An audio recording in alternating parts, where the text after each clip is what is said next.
All right. So the first thing that we have to understand is how we use mental images to think about things. Okay, we tend to think in mental imagery, whether it's you're walking yourself down, through something that you're going to be going through at some point, whether it's you're thinking about how would I answer a question like this. You're thinking about it through mental imagery. Okay, we are processing images, things that we have seen before, things that we have experienced before. We are drawing on all those memories that we have stored in our brain. Okay. We can also think through symbols. Okay. Symbology, one thing stands for another. That's another way that we can process mental imagery. For example, if I say I want you to think of justice, okay, whatever image popped into your head, that is your symbol for justice, whether or not it's scales or the statue of justice with the scales and the blindfold on, all that kind of stuff. Those are symbols of broader abstractions. Okay, an abstraction represents ideas that are unrelated to specific objects. For example, when I say the word justice, well, you can't really imagine justice. You're imagining situations where justice has been upheld. Okay, maybe you're picturing the symbols of justice that you have in your mind, but justice as itself is an abstract idea. Democracy is another abstraction. We understand what democracy is. Okay, well, some of us do. But we can't really point to something and say, well, that right there is democracy. That's democracy. Okay, we don't have that ability. Okay, we have the idea of what the abstraction is, whether it's justice, equality, democracy. All of those things together are abstractions. Concepts are ways that we classify people,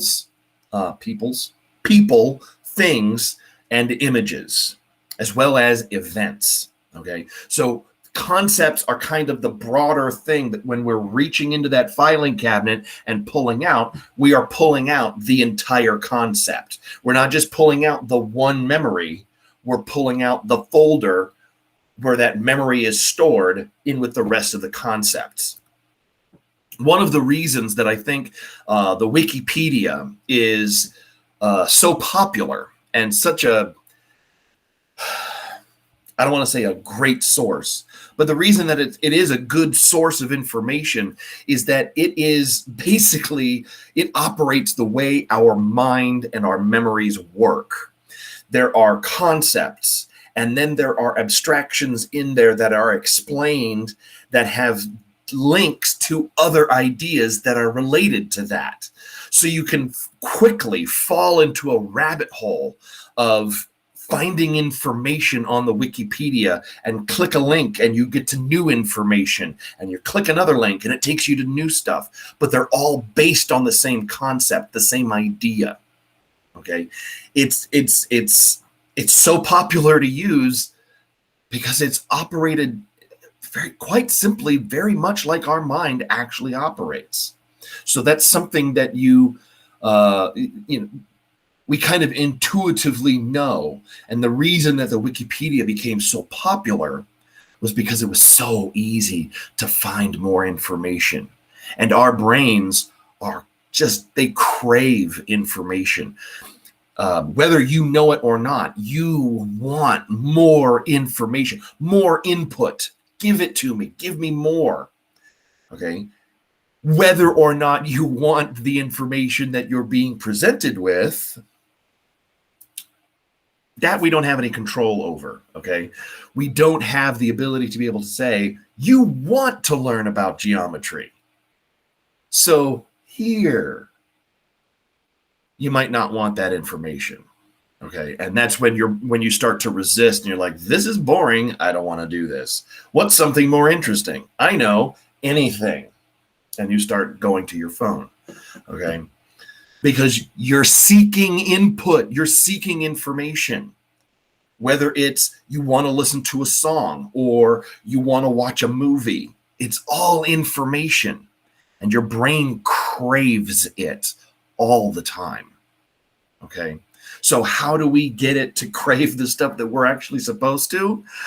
I don't have the answer to that question. And I don't think psychologists have the answer to that question yet, at least not anything that I've seen or heard.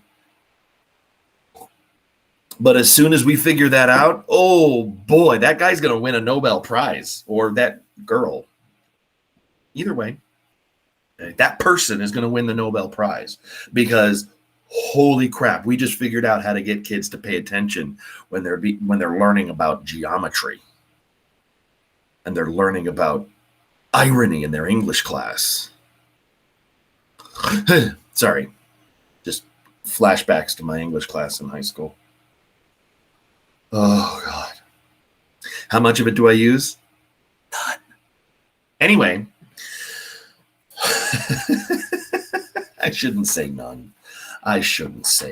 That would be glib of me. See, I just used a vocabulary word. Glib. Makes me sound very smart. Yeah, but for some people, it's not their cup of tea. And I understand that. Just like history isn't everybody's cup of tea, and perhaps psychology isn't your cup of tea. I get it. I'm not offended by that.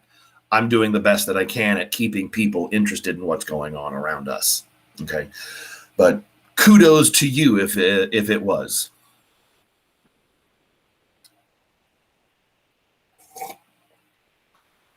That's good. And you've only been here a couple of weeks. Well, a week, I should say. It's only been a week. It feels like we've been back for weeks, hasn't it? Oh, God. Anyway, let's talk more. So, how do we solve problems? Well, that's another thing that our brains are very, very good at doing. We can solve problems. We have the ability to think our way through a problem, a situation. Most creatures do. Okay, dogs, cats, they all have ways of thinking their way through problems. You can see that through the experimentation done on cats by Thorndike with the operant conditioning, birds, rats. Everybody has that opportunity of learning and solving problems. But human beings, we've got some ways that animals just simply don't have. Number one, when we talk about cognition, we're talking about the mental processes associated with thinking, knowing, remembering, and communicating. So cognition is basically any unseen process that is going on inside our head. Okay, any process happening inside our head that we can't physically see change, that is cognition. Now, we're getting better at being able to scan people's brains as they think, and we're able to see where blood is rushing to. We're able to see kind of the electrical storm going on inside of our head, but we cannot pinpoint exactly where the thought starts yet. We are getting really, really close. So we will be able to see, where does that thought start in a person's head? What neuron fires first? The scary thing is that if we are able to actually pinpoint something like that, could we theoretically be able to eradicate that one neuron, that one connection, and then eliminate that thought? And if we can eliminate that thought, what else could we do? Can we control a person's thoughts? And if we can do that, should we do that? from an ethical point of view. That's a whole can of worms that future psychology has to worry about.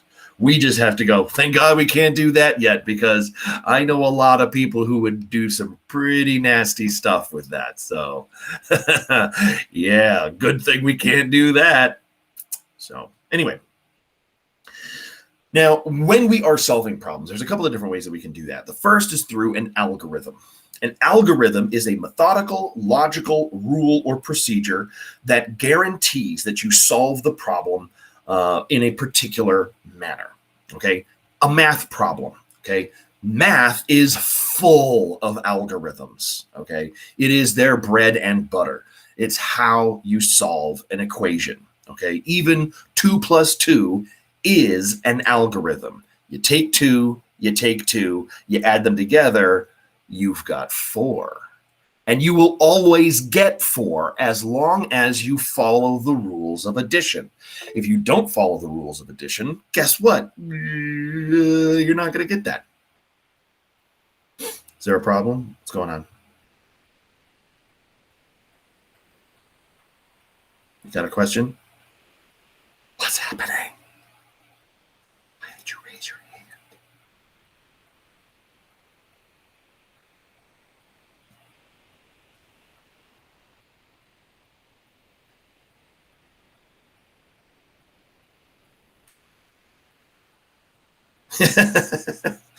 Yeah. Do you have a question?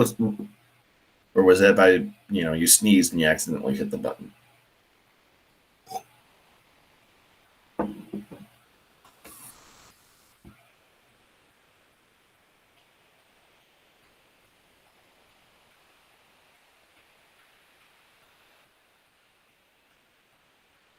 No? Okay. Well, if you remember or whatever, let me know. So another type of algorithm that would be out there is a recipe. A recipe is another step-by-step process that if you follow, you will get the end result perfect every single time. For example, we've got a recipe for chocolate cake right here on the right-hand side of the slide. Okay, if you follow the steps as they are laid out and you do it that way, you will make a chocolate cake. Okay, and it will be the same cake every single time you do it that way because it is a step-by-step process. Okay. That is what an algorithm is. The problem with algorithms is that they can be pretty slow. Okay. Especially once you've gained a lot of experience with the process. Okay. I don't really need to actually take 2 items and add them to 2 items to get 4 items. I can just, 2 + 2 is 4. That's what it is. I'm not following the algorithm. I'm not actually doing the math in my head. I know that answer already. And that is what a heuristic is. A heuristic is kind of a rule of thumb. It's things that you kind of already know. It's a method of thinking that tends to pick up speed by using some shortcuts. You have things already memorized. If you've got your multiplication table memorized, okay, well, you have the multiplication table memorized. You don't have to actually sit down and go, okay, 4 times 4 equals, let's see here, 4 times 4 is 16. So the answer is 16. You already know 4 times 4 is 16. Okay, that is a heuristic. It takes shortcuts. Okay. It simplifies the process. It makes things move much, much faster. Okay. However, heuristics can oftentimes produce faulty results because if you're not following the steps in the process exactly, you're not going to get the chocolate cake that you want. For example, if you just start throwing flour and cocoa powder and eggs at a bowl, you might get a chocolate cake. You might get something close to a chocolate cake, And you might also get something that's got eggshells in it because you forgot to take the eggshells out because you didn't follow the recipe. You just started throwing things together and whatever. So that's the problem with a heuristic. It's much faster, but it can also produce incorrect results. If you have misremembered a multiplication, 4 times 9, that's 35. I'm smart. You're going to get a bad result. So you should probably follow the algorithm unless you're positive that you're going to get that one correct. Now, I know people who bake a lot and they already know how to make something. They don't actually have to follow the recipe anymore. My grandmother, for example, before she died, one of her specialities was making cinnamon rolls. And she could make cinnamon rolls from memory. She didn't have to look at the recipe card. Now, when I make my grandmother's cinnamon rolls, I have to look at the recipe card because I'm not making them every week like she did. She would make a batch of cinnamon rolls every single week for my dad and his sister. When they were growing up, they would get a batch of cinnamon rolls a week. Okay. I'm not doing that. I don't have that kind of time in my life. I don't, people in the 40s and the 50s, what the hell? How did they have that much time in their life? I mean, I can voice activate all the lights in my house. I don't have time to make cinnamon rolls? How does that happen? Anyway, so she had enough experience that she could use her rule of thumb and be able to look at it and go, that doesn't look right. Here, I'll add a little bit more. But here's where things start going awry. She famously, one time, forgot to add the cinnamon to the brown sugar to put into the middle of the cinnamon rolls. So the cinnamon rolls didn't come out as cinnamon rolls. They came out as rolls with some sugar. And when she tasted one, she went, these are really bland. What the? Oh my God, I didn't put the cinnamon in them because she didn't follow the algorithm. Okay, so following the algorithm will ensure perfect, exact results every single time, but it can be very time consuming. Okay, so just remember that when it comes time for understanding how things work and how things operate. Okay, sometimes it's okay to be able to take a shortcut because did anybody die because they ate that cinnamon roll? No, nobody died. Did she get made fun of for basically the rest of her life by all of my relatives? Yes. Did you remember the cinnamon rolls? Did you remember the cinnamon this time? Yes, I did. They're just making sure. And have I had that question asked of me when I make the cinnamon rolls? Yes, I get that too. Did you remember the cinnamon? Yes, I remembered the cinnamon. I didn't even forget the cinnamon. Grandma forgot the cinnamon, okay? She's dead. Why are you taking this out on me? Because it's funny to them, okay? Now, when we're trying to solve a problem, especially a problem that we've never encountered before, we can have all of the pieces suddenly fall into place. And that is what we call insight. It's that moment of, oh, that's how you do it. Maybe you've experienced that playing a game where you're fighting a boss and you can't figure out how to defeat them. And then suddenly it dawns on you, you do this, and then suddenly it's super easy. Or maybe you were writing an essay for a class and you're like, I don't know what I'm going to say. And then suddenly, blink, it's like the light bulb came on over your head and you're like, yes, that's how it is. Okay. I want to give you that opportunity to have that moment of insight. Okay.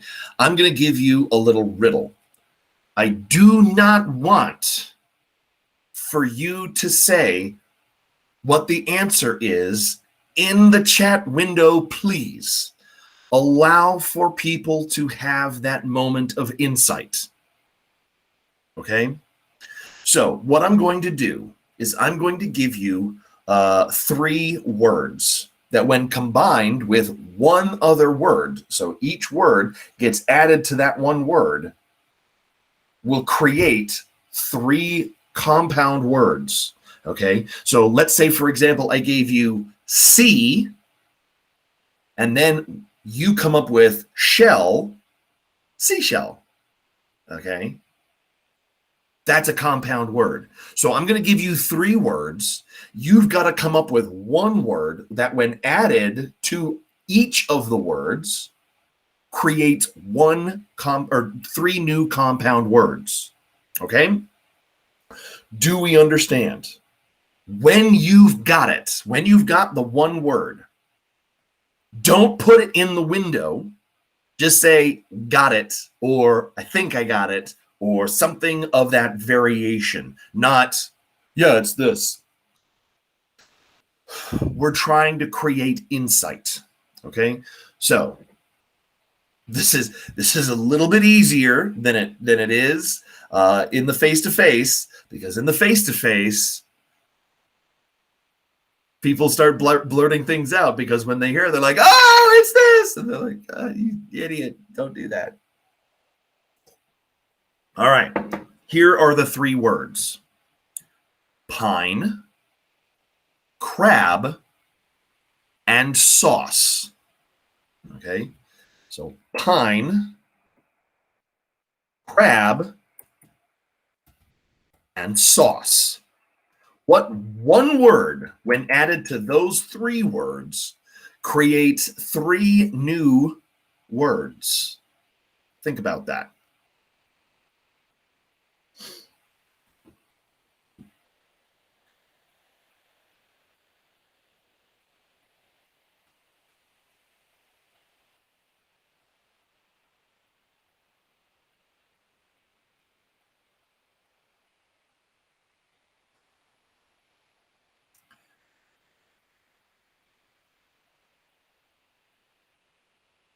Remember, once you got it,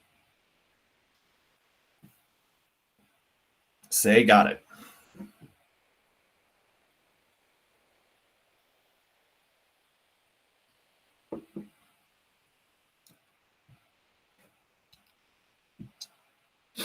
If I don't hear anybody say got it in the next minute or so, I'll give you a hint.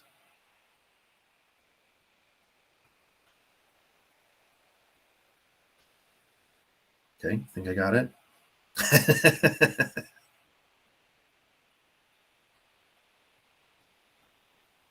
Got it?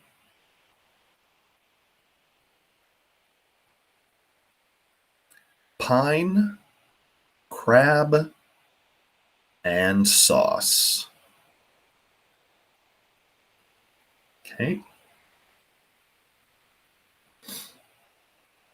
Ready for the hint? The hint is fruit.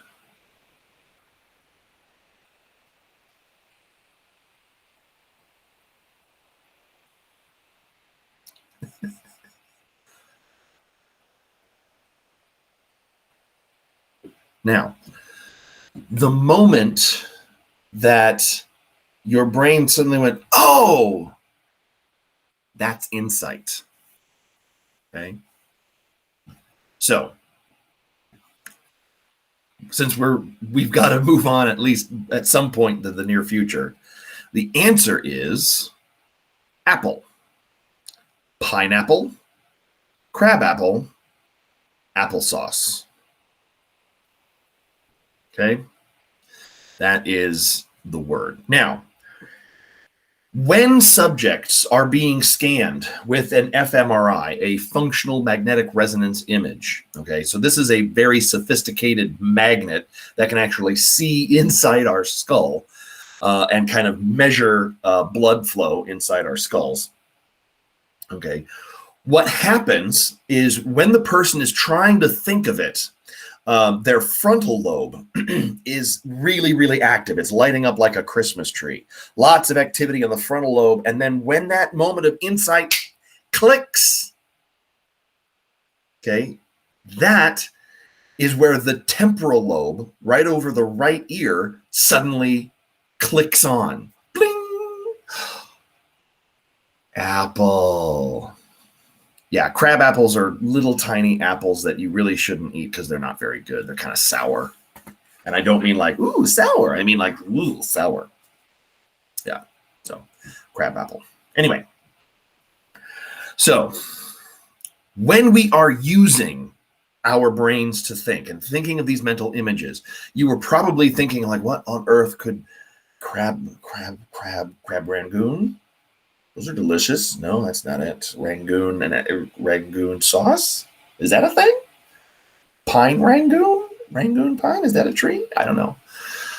You might have been thinking about different things, but as soon as I said fruit, a lot of you kind of went, oh, I got to think of a fruit. Well, there's apples. Oh, it's apple. Duh. Bling.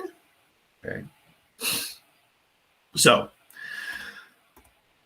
some problems and some decision making that comes about when we start thinking about things that we have to be aware of. And this is something that it takes a lot to be aware of these things and when we're actually doing them, because it can be really, really, really, really bad. Okay, because it can poison our thought processes. For example, an availability heuristic is where we base our judgments on how quickly and easily an event comes to mind. Okay, the faster that we can bring things to mind, the more that we expect for that thing to happen again. But this can taint our thinking. Anything that makes information pop into our mind, it makes it more available to our memory. If someone from a particular ethnic group commits a terrorist attack, our readily available memories might create a new stereotype. For example, anytime I hear of a bombing or some kind of a terrorist attack, it's don't be Muslim, don't be Muslim, don't be Muslim, don't be Muslim, don't be Muslim, don't be Muslim. All right, he was a white guy. We'll forget about this in a couple of days. Kind of like what happened in Nashville on Christmas. Remember the bombing? Guy in an RV blew up his RV in front of, nobody remembers that? Oh, yeah.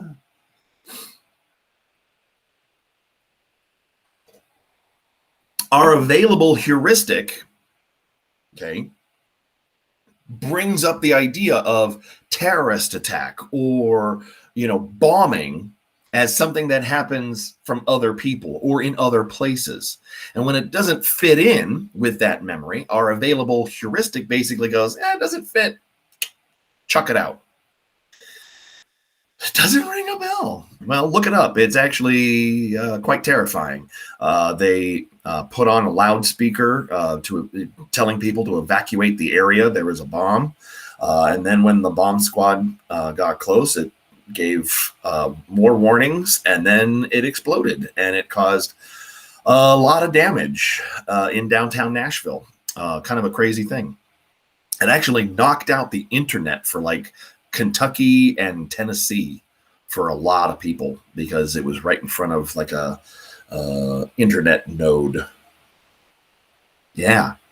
And we totally forgot about it. Why? Because it was a white guy who did it. White guys don't explode things. No, they do. Like a lot. Like a lot. Anyway. We can also suffer from what we call fixation. This is where a heuristic leads someone to be unable to see the problem from a fresh perspective. If you've ever been struggling to figure out a problem, whether it be a math problem or a problem in your life, and you're thinking about it, you're like, how am I going to get around this? How am I going to do this? How am I going to do this? And then one person walks up to you and says, why don't you just do this? And everything is solved. And it's like, why didn't I think of that? Because we got stuck in a rut. Okay. When you get stuck in that train of thought and it won't let you off to look at it from a different perspective, that can lead us to fixation on a particular problem in a particular way. And it's not good. It's really bad. Okay. Um, it also can tend to happen to us. And if you are struggling with a problem and you fall asleep, and then when you wake up, typically you have a new perspective on that thing. And guess what? You suddenly have, like, oh yeah, I should have just done this. Okay. That's why getting a good night's sleep can sometimes help with a situation like that. Confirmation bias. Human beings, and Americans in particular, suffer from confirmation bias all the time. Basically, this is where you are, let's say you're arguing with somebody and you have to prove that you're correct. So you seek out information that proves that you are correct, but you never look for the information that proves that you're wrong. Okay. There are lots and lots of videos all over the internet of people, oh, no, I am correct. Prove me wrong. You can't prove me wrong because I've looked at all of the data. There are even teachers on campus who will look you in the eye and say, I've done the research. I know there is nothing that says otherwise. And if you try to point something out to them, they're like, oh, silly child. Obviously, you're incorrect. I mean, you haven't seen my sources yet. Okay. When we look for things that back up what we are saying and not instead looking at what the other person is saying, we are committing the logical sin of confirmation bias. Okay, we are confirming our own biases, and we are not in good faith looking for an answer. We've got an answer, and we are only going to look at information that proves our answer is correct. Anything that is incorrect obviously is wrong. Or anything that is not in agreement with what we say obviously is wrong because I've done the research.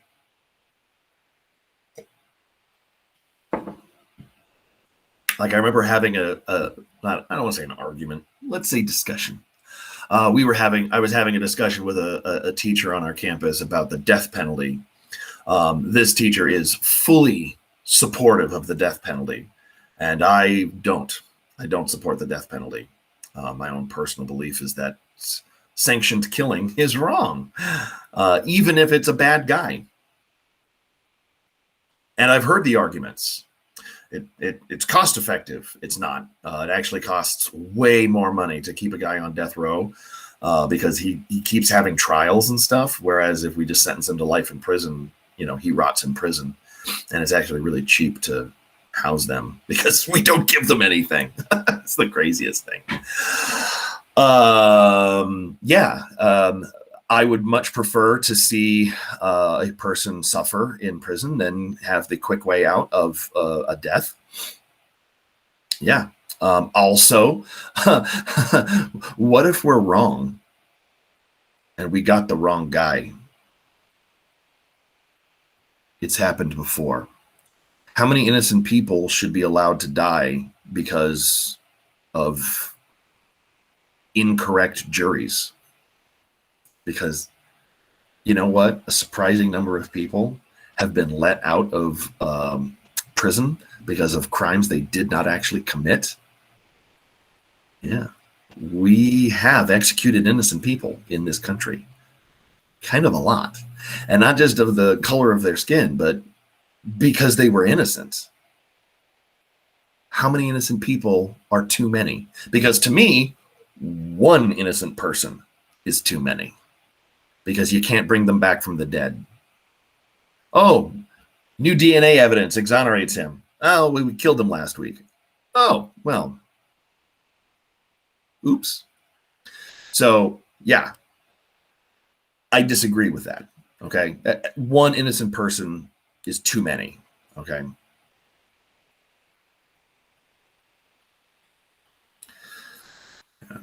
So that's kind of always my go-to argument, but he did research, and what he found was that sometimes bad people just need to die. I'm like, wow, what about the innocent people? There aren't any innocent people. Here's a list of names of people who were on death row and were exonerated because of DNA evidence. Yeah, no, that doesn't happen. It does. That's not, no. It was confirmation bias. No matter what, anything I said, obviously I haven't done the research. I'm sorry. I disagree with that. I disagree with that wholeheartedly. And if you like the death penalty, that's fine. I don't care. I don't care. We can discuss this at a later time.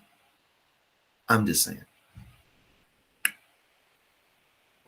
One innocent person is too many. All right. Overconfidence is another problem that can taint our logical thinking.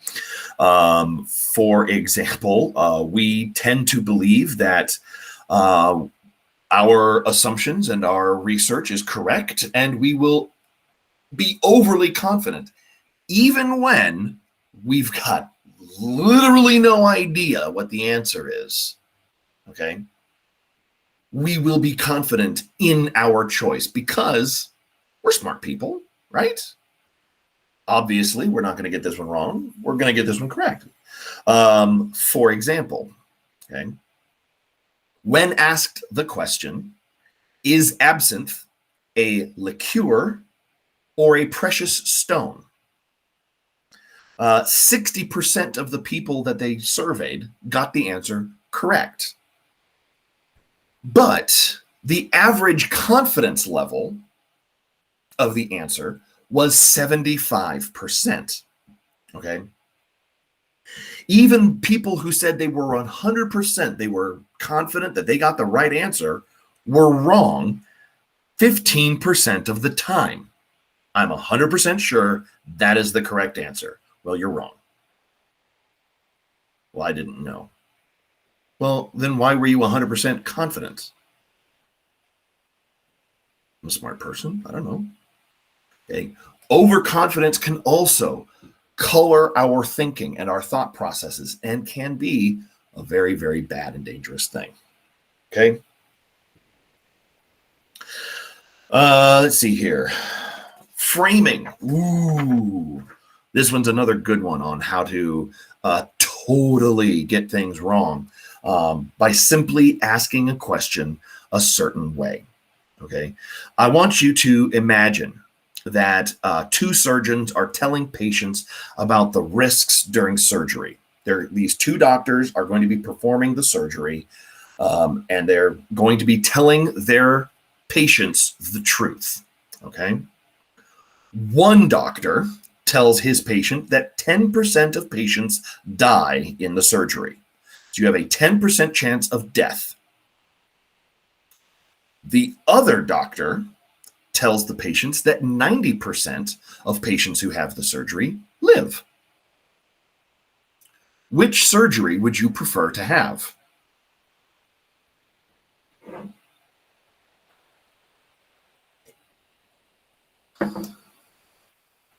Neither. Well, if you don't have the surgery, you have a 100% chance of death. Okay, it is the same thing. It's exactly the same. But when presented with that situation, 10% of the people who have this surgery are going to die. 10%? Most people will react extremely negatively. I don't want to be in that 10%. You have a 10% chance of being in that 10%. 9 out of 10 times, you're not going to be in that one time. And yet people will still react particularly negatively. The 90% sounds a lot better. Oh, 90% live? I'll probably be in that 90%. That sounds better. And that person will feel better about that surgery. But it's exactly the same number. It's just framed differently. Okay. If a survey, in surveys, patients said the risk seemed greater with the 10% death risk. It was greater. I was more afraid of the surgery. It's exactly the same. Okay. Would you be more apt to support public assistance or welfare if we labeled it aid to the needy? We're going to give aid to the needy. Oh, that sounds nice. Or we're giving them welfare. Oh, that doesn't sound good. That doesn't sound good at all. I don't want to give welfare out. Welfare, that's for, liars and cheats. Those people don't need help. I want to help the needy. I'm going to give aid to the needy. Okay. Politicians are really, really good at finding a way of framing the question so that you will give them the answer that they're looking for. Okay. Are you pro-life or are you pro-choice? Notice they didn't say, are you anti-choice or are you anti-life? But both sides paint the other side as the other. We are pro-life. They are anti-life. No, we're just pro-choice. You're anti-choice. Oh no, we think you should make good choices. Okay, it's a way of framing the argument. Okay, which is more dangerous? A chemical that kills 10 in 10 million?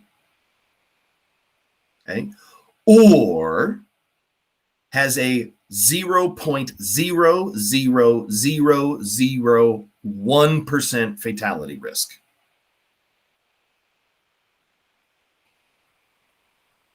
$10 in 10 million? I don't want to be one of those 10 people. But 0.000001, that's nothing. I'll be fine. Spray away. Okay. It's all about how we frame the question. Okay. The next judgment that can actually poison our thinking is a belief perseverance. This is where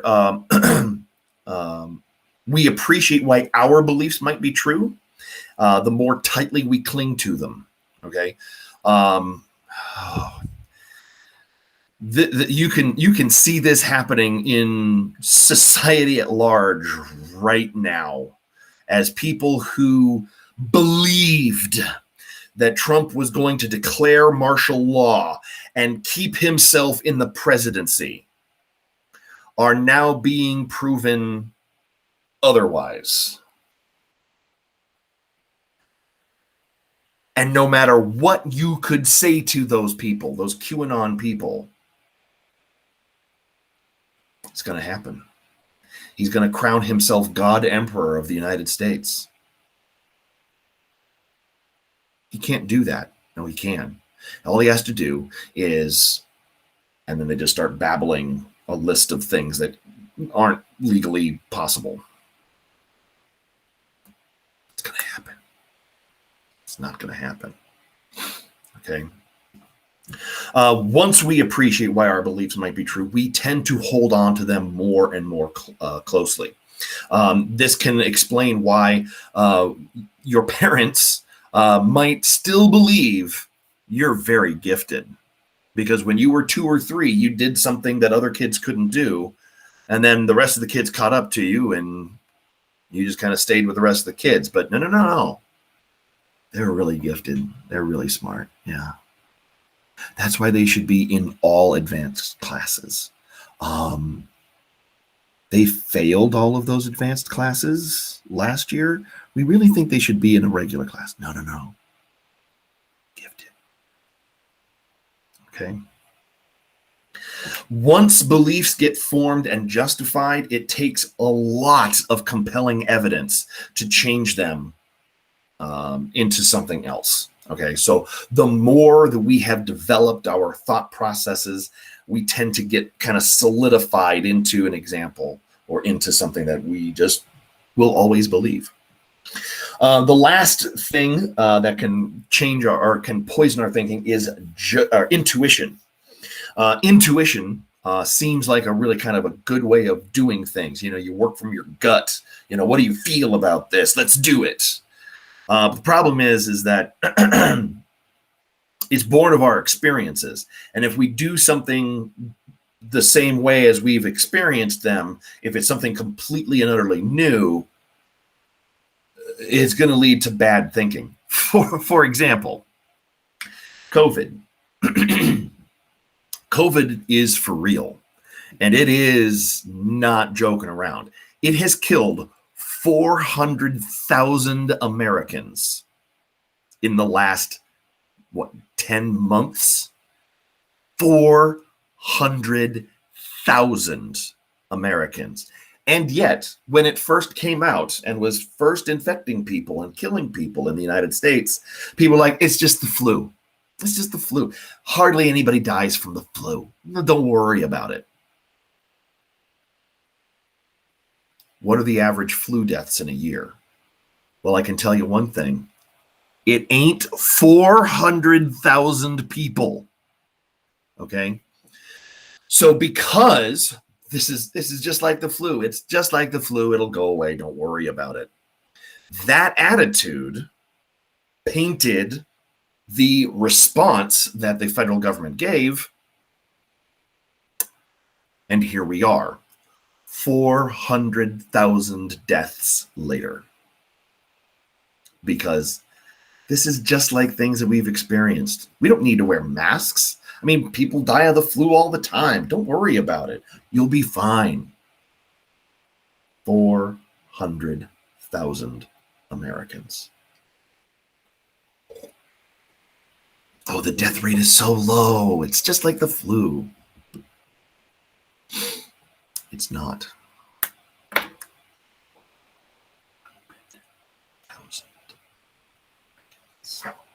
And that's just Americans. My wife has a cousin. Yeah, exactly. And here's the thing, and this is what's going to be really troublesome. When this does finally start to subside and the numbers begin to drop significantly, and we get that vaccine, how comfortable are you going to be going outside? How comfortable are you going to be in a crowd of people who aren't wearing masks? Yeah, this is going to create some weird psychological traumas that it's going to take generations to get over. Okay, the Depression did the same thing to let's see, was it my not my grandparents, but my great-grandparents. Okay, my great-grandparents lived, they were adults during the Great Depression, and they experienced it. And for that generation of people, they would not trust banks. They would not put their money in the bank because their experience said, put your money in the bank, it's going to disappear because the bank's going to go out of business when you expect it the least, and you'll be out all of your money. So they didn't use banks. They just kept their money in mattresses or buried in the backyard. Okay? The same thing is going to happen to all of you. I'm going to go back to normal. But this is going to be your normal, especially if we don't get it under control real soon. Especially if we don't get it under control real soon. And you will see numbers in participation drop precipitously. Concerts aren't going to happen anymore. Okay, they're all going to be online. Sporting events aren't going to be as big as they once were, and it will take a long time for people to get over that particular psychological trauma. It's really, really crazy when you think about it for, a couple of minutes. It's going to be a while before things get back to normal. Okay. Will people still be hoarding toilet paper? Yeah. Okay. Especially those people who ran out. and they couldn't buy any? You think they're ever going to be caught without toilet paper in their house ever again? Mm-mm. They're going to buy it by the pound. They're going to be buying it through Amazon. They're going to get like, here's a case of toilet paper. Okay, good. I've got 2 cases. I'm good for at least a couple of months. But let me get that 3rd case. Put that on the monthly order. I want to make sure that I have a lot. People are going to be doing that. Why? Their own experiences. Even though we've moved beyond that. It's pretty crazy when you think about it, right? Okay. Think about how the world is going to be different now, because it's not going to go back the way it was.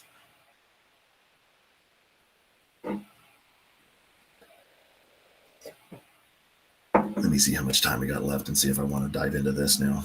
We don't have much time left, and I don't really want to dive into it. All right. So that's where we're going to end it for today. We